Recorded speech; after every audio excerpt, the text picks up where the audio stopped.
Call me JustProfessor. The moment you own something, your brain decides it's worth way more than it actually is. That shirt you never wear? You think it's valuable now because it's yours. That old phone sitting in your drawer? You can't sell it for a fair price because owning it made you think it's worth more. Your brain is tricking you into hoarding junk.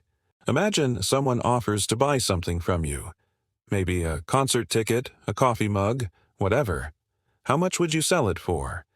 Now imagine you don't own that thing yet, but you want to buy it. How much would you pay? Logically, these two prices should be pretty similar, right?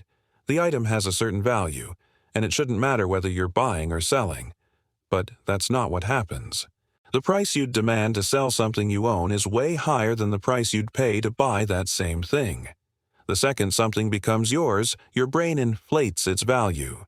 This is the endowment effect, and it's why your closet is full of clothes you never wear and your garage is full of stuff you'll never use. The endowment effect means you value things more just because you own them. The act of ownership itself makes you think something is worth more than you would think if you didn't own it. This isn't based on any logical reason. The object didn't change. Its usefulness didn't change. Its actual market value didn't change. The only thing that changed is that now it's yours, and that fact alone makes your brain attach more value to it. This creates all kinds of problems in your life. It makes you hold on to things you don't need or use. It makes you a bad negotiator because you overvalue what you have and undervalue what others have.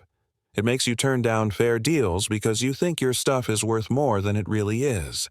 It keeps you stuck with bad investments because selling them feels like losing something valuable. And it fills your house with clutter that you can't get rid of because everything you own feels too valuable to throw away or give away.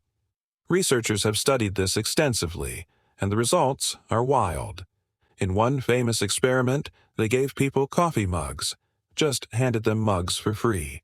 Then they asked those people how much money they'd need to sell the mug back. They also asked people who didn't get mugs how much they'd pay to buy one. The people who owned the mugs wanted about twice as much money to sell them compared to what the non-owners were willing to pay. Same mug, but ownership doubled its perceived value. This isn't just about coffee mugs. The endowment effect shows up everywhere in real life, usually without you noticing. Think about selling your car. You know every detail about that car. You remember when you bought it. You remember trips you took in it. You've maintained it and dealt with its problems. So when it's time to sell, you think it's worth way more than buyers think it's worth. You're offended when people offer you less than you want. But those buyers are probably offering a fair market price.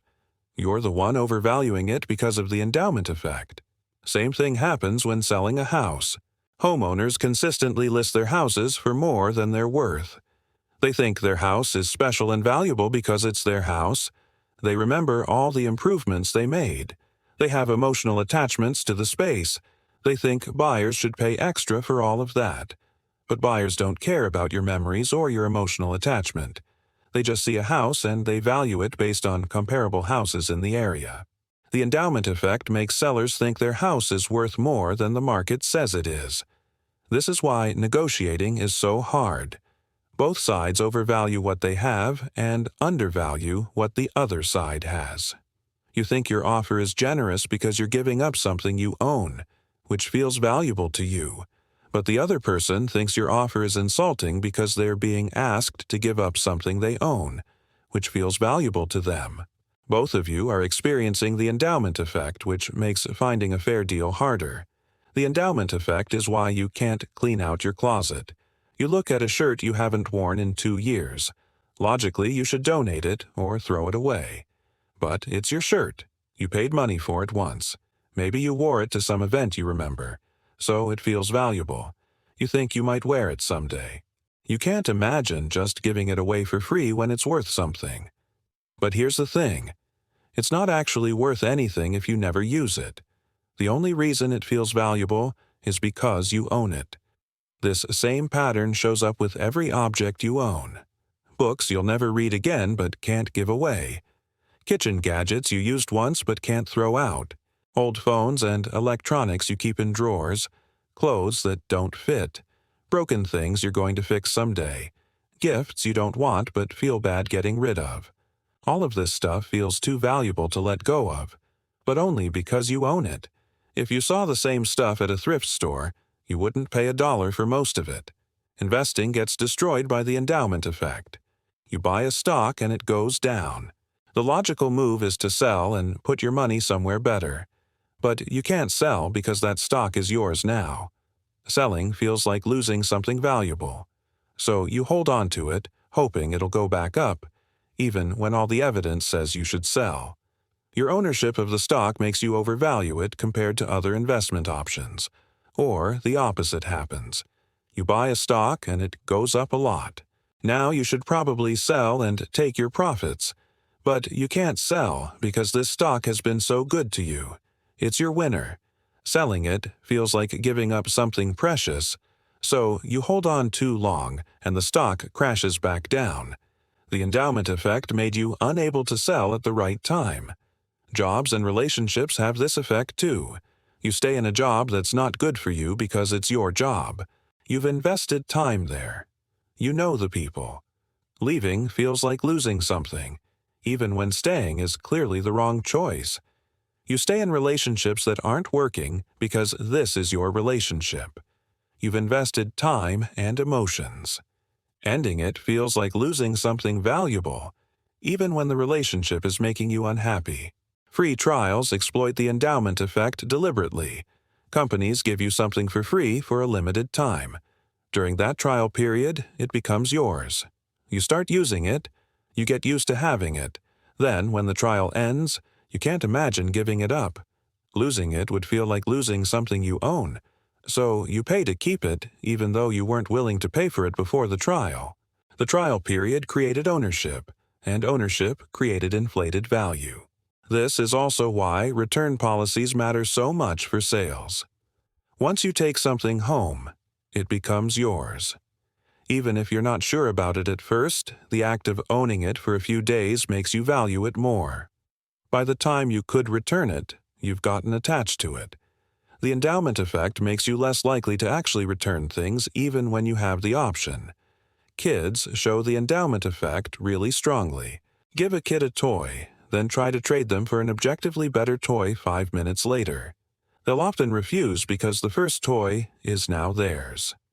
Adults do the exact same thing, we're just better at pretending we have logical reasons for our choices. But really, we're just attached to our stuff because it's ours. Loss aversion plays into this too. Losing something you own feels worse than never getting something in the first place. Your brain treats selling or giving away your stuff as a loss, not as a neutral transaction.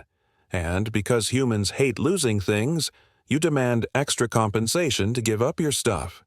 You need to be paid more than the thing is worth just to overcome the pain of losing it. So, how do you beat the endowment effect?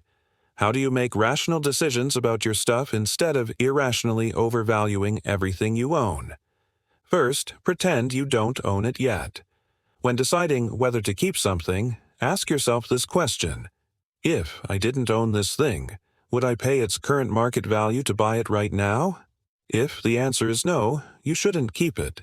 This mental trick helps you see the thing's actual value instead of its inflated endowment effect value. Second, think about opportunity cost. Everything you own costs you something. It costs space in your house. It costs mental energy keeping track of it. It costs time dealing with it.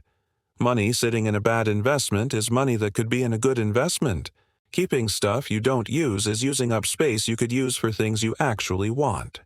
Frame keeping things as having a cost, not just as maintaining value.